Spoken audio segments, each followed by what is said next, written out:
શિક્ષણ મંત્રી કુબેર ડિંડોરના આપ ધારાસભ્ય ચૈતર વસાવા પર શાબ્દિક વાર કહ્યું કે અલગ બિલ પ્રદેશથી માંગ કરીને લોકોને ગેરમાર્ગે દોરે છે વસાવા. ચૈતર નહીં પરંતુ છેતર વસાવા છે જે લોકોને છેતરે છે. અમરેલીમાં પાટીદાર દીકરી મુદ્દે પરેશ ધાનાણીના ધરણા યથાવત. હજુ 24 કલાક પ્રદર્શન કરશે પરેશ ધાનાણી. તો ઋષિકેશ પટેલ બોલ્યા કોઈ મુદ્દા નથી એટલે લીડર કાંડ પર રાજનીતિ કરે છે કોંગ્રેસ.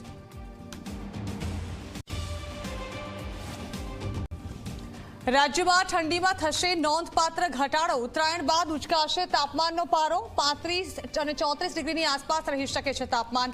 તો કેટલીક જગ્યાએ માવઠું પડે તેવી પણ શક્યતા.